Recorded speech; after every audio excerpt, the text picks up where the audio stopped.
afternoon. This is the Lady Autist coming to you. I do apologize for getting on a little bit late. I did have a grocery run that absolutely needed to be done, so I had to brave the cold weather and go ahead and get that taken care of. So, just a couple things to go over. First of all, what most of you actually come to my channel for. We're going to start with the JDAH situation. Again, this info is being brought to you due to Come Geek Some and Laura B from Twitter. So, updates. We got a little bit of good information in along with the bad. We are going to start first off on what's going on with Mr. Adam Waldman. Well, there is a silver lining in everything, and it looks in regards to Mr. Waldman that even though he has been removed from the case, the judge, however, has no jurisdiction on the fact that he remains JD's attorney.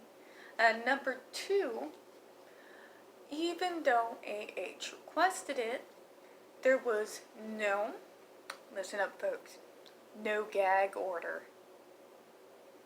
So, no longer being on the case, so to speak, doesn't mean that Adam has to keep his mouth shut. So, I am thinking the gloves are getting ready to come off. This is going to be interesting, with him no longer restrained due to being an active part of the case, and no gag order put on him saying he can't discuss the case. I'm going to be very interested in what he's going to have to say to us when he no longer has to restrain himself, so to speak. This might not actually be in AH's favor like she thinks it is. This might end up to be very, very beautiful indeed. Another thing.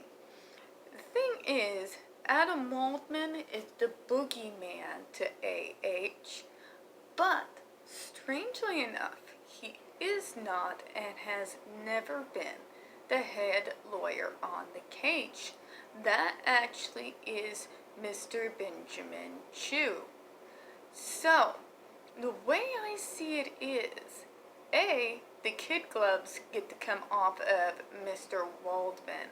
We're going to probably see what comes next out of that. I am anticipating it's going to be, for AH's side, this is going to turn into a train wreck for her.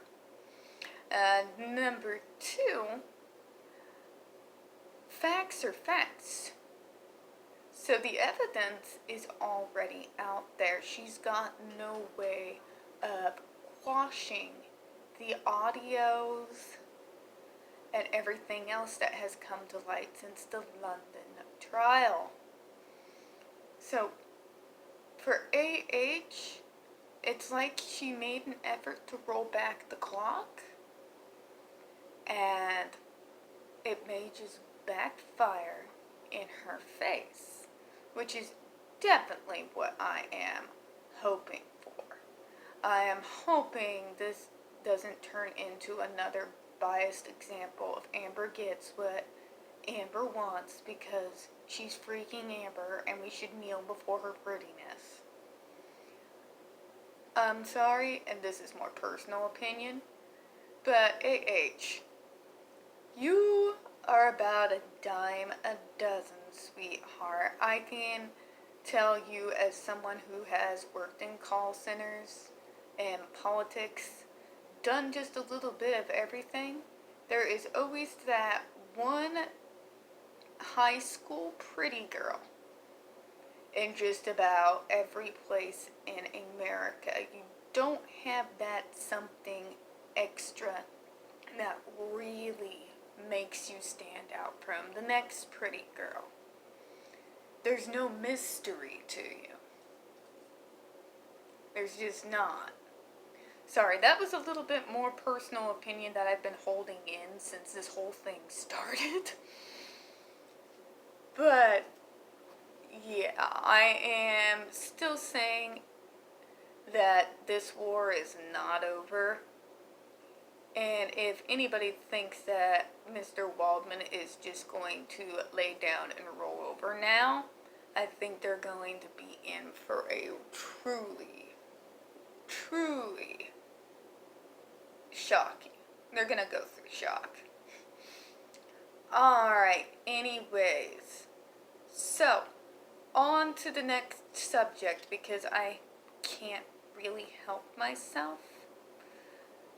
There is a new conspiracy theory out there that I saw on the Actually Autistic hashtag. Apparently, neurodiversity is either A, cash cow, or B, Marxist. Although they're claiming both against us. So how you can call us a cash cow and Marxist at the same time?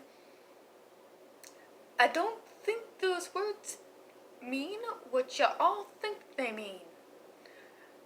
But anyway, so here's the new conspiracy, right? Autism Self-Advocacy Network, we're a cash cow. The neurodiversity, we're all cashing in. Where was I when this memo was sent out? Because I've been in the movement for years. And I've been broke. A lot. A lot of us have been broke. A lot. To get to these conferences, to be able to go out and speak, to be able to go when laws are being made. A good majority of the time, that is coming out of our own pockets. We don't have the mass resources that Autism Speaks has, or some of the other parent groups out there. So before you call us a cash cow or Marxist, compare what Ari Neiman makes to the folks that run Autism Speaks. Go ahead and run the numbers. I think you'll see a large difference. Aren't a single one of us cashing in on being autistic and standing up for our own human rights, folks. This is just another way to get us to be silent. It's one of the most whacked out ways of keeping us silent. They even threw in the name George Soros. George Soros is backing us. Since when? Since what? What? Oh, but anyways, I had to talk about that craziness real quick. I will probably dig into this insanity and do another vid on it. Probably not today since it's so late. So to rehash, back to the main point of the video. Adam Waldman is down, but he's certainly not out. And I'm going to have a feeling that AH is going to be eating her words very, very soon. Alright guys, it's been wonderful talking to you. Again, as always, this is a very small channel. We don't really get a whole lot of hits. So, if you could, please go ahead and hit that subscribe button. Please like our videos and also reach out to me in the comments. Please don't forget to take a look at some of our other videos as well. Even if it's not a particular subject you're interested in, still go ahead and share. There might be somebody who is. Well, I'm going to make sure to link Come Geek Some again in the description area, so please check out his videos, like and subscribe. You all have a good one. Thank you.